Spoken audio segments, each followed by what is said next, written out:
बीती रात जो वायुसेना ने सौर्य प्रदर्शन किया पाकिस्तान की 9 जगह ठिकाने पर, उस पर आपकी पहली प्रतिक्रिया? प्रतिक्रिया ये है कि ये बरसों पहले हो जाना चाहिए था। आज आपने अगर सेना का जो अभी प्रेस ब्रीफिंग हुआ है उसमें आपने सुना, उन्होंने कहा कि पिछले 3 दशकों से इस तरह के कैंप, इस तरह की गतिविधियां पाकिस्तान के साइड से होती रही हैं। तो अगर आपके घर के मोहल्ले में कोई आपका पड़ोसी बैठकर आपके घर में कंकड़ फेंकता रहेगा, गोला बारूद फेंकता रहेगा, आग के गोले फेंकते रहेंगे, तो आप कब तक बर्दाश्त करेंगे? कभी ना कभी उसका उत्तर दिया ही जाएगा। और आज अगर ये उत्तर दिया जा रहा है तो पूरा देश उसके साथ खड़ा है। मेरा जनसुराज का अपना मानना है कि ये पहले होना चाहिए था, लेकिन अब जब हो रहा है तो इसको समुचित तौर पर किया जाए, इतनी ताकत से इसको खत्म किया जाए कि फिर से ये न पनपे। दूसरी बात, मीडिया को या जो दूसरे साथी हैं उनको थोड़ा धीरज दिखाना चाहिए।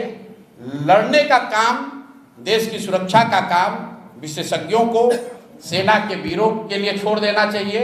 स्टूडियो में बैठकर नया नया शगुफा छोड़ने की जरूरत नहीं है। अगर आप मैच्योर्ड कंट्री हैं, एक गंभीर व्यक्ति हैं, एक बड़े राष्ट्र के नागरिक हैं, देश से प्यार करते हैं, तो सेना को अपना काम करने दीजिए, विशेषज्ञों को इसकी व्यवस्था करने दीजिए। हमसे आपसे अपेक्षा ये है कि हम लोग पूरी तरीके से अपने प्रार्थनाओं में, अपने दुआओं में, अपनी भावनाओं में, अपने कार्यशैली में सेना के प्रति, और जो सेना के साथ जो साथी इसमें जुड़े हुए हैं, जो इस काम को कर रहे हैं, हम लोग उनके साथ खड़े रहें। इसका मजाक न बनाएं, इसको टीआरपी बढ़ाने का जरिया न बनाएं। ये गंभीर मामला है। और हम लोग अंतिम बात इसमें ये कहना चाहते हैं कि जनसुराज परिवार की ओर से हम लोग इस बात के लिए प्रार्थना करते हैं कि कोई भी भारतीय नागरिक, कोई भी जवान उस हताहत न हो, भगवान न करे किसी के साथ कोई दुर्घटना ना हो। आपके हमारे लिए ये कहना बहुत आसान है कि फलाना आदमी, इतने लोग शहीद हो गए।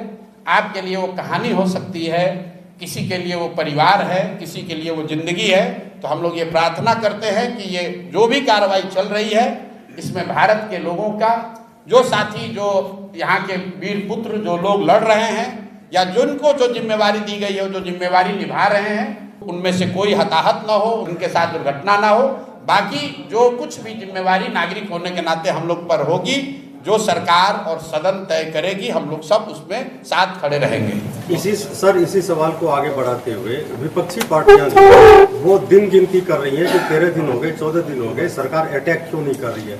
क्या किसी देश पर अटैक कर देना इतना आसान है? हम उदाहरण के तौर पर इजराइल और रसिया को देख रहे हैं। देखिए, मैं आपको मैंने पहले कहा कि ये समय नहीं है एक दूसरे पर छीटाकशी करने का। लड़ाई कोई पार्टी नहीं लड़ती है, न पक्ष वाली पार्टी लड़ रही है, न विपक्ष वाले लड़ रहे हैं। देश के बच्चे लड़ रहे हैं, इस देश के युवा लड़ रहे हैं। तो इस पर राजनीति नहीं कीजिए।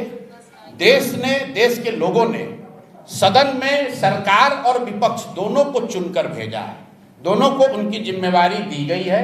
लोकतंत्र में, संविधान में उनको साथ मिलकर जो देश की सेना कर रही है, जो विशेषज्ञ कर रहे हैं, उसके साथ हम लोग को खड़ा होना है।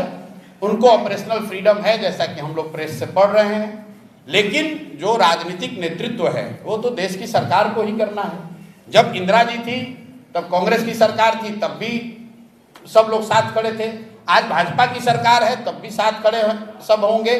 और जब देश का मामला होगा, सरकार किसी की हो, लोग देश के साथ खड़े हैं, किसी नेता और दल के साथ नहीं खड़े हैं। इसलिए देश के साथ खड़े होइए, वो मोमेंट है। और मुझे कहने की जरूरत नहीं है, देश अपने आप, हर वो व्यक्ति जो इस मिट्टी से प्रेम करता है, इस देश से प्रेम करता है, वो अपने आप खड़ा होगा। उसको किसी नेता के सलाह की जरूरत नहीं है। सर, आम जनता तो साथ में है, लेकिन जो राजनीतिक पार्टियां जिस हिसाब से स्टेटमेंट देती है, इसका भाई देखिए, लोकतंत्र है, हर व्यक्ति वक्तव्य देने के लिए स्वतंत्र है। वो किस भाषा का प्रयोग करता है, वो अपनी किस सोच को दर्शाता है, ये जनता तय करती है। हमने अपनी ओर से, अपने जनसुराज दल की ओर से, अपने साथियों की ओर से जो कहना था वो कहा। मैं फिर से आग्रह यही करूंगा कि मुझे जैसा लगता है, एक जो कमी हम लोग अभी देखते हैं अपनी व्यवस्था में, कि इसको मीडिया ट्रायल ना बनाया जाए, इसको मजाक का मुद्दा ना बनाया जाए। ये लोगों की जान का मामला है, देश की सुरक्षा का मामला है। कोई भी वक्तव्य देने से पहले, मुझे लोग सुबह से कह रहे हैं भैया तुरंत वक्तव्य दीजिए, मैंने सुबह से कोई वक्तव्य नहीं दिया है, क्योंकि सेना का जब वक्तव्य आ गया उसके बाद ही कुछ बोलना सही है।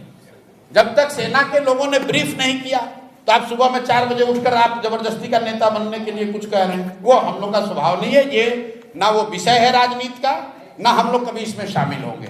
सेना का वक्तव्य आया है, हम लोग उसको सैल्यूट करते हैं, हम लोग उनके साथ खड़े हैं। ना हम में वो योग्यता है कि मैं सेना को बताऊं कि उनको क्या करना चाहिए, और ना मेरा वो काम है। हम लोग का काम ये है कि जो विशेषज्ञ कर रहे हैं, जो देश की संसद तय कर रही है, जो देश की सेना कर रही है, हम लोग उसके साथ तन मन धन से हर तरीके से खड़े हैं। जो नागरिक होने के नाते हम लोग पर जिम्मेवारी आएगी, हम लोग उसको ईमानदारी से पूरा करने की कोशिश करेंगे।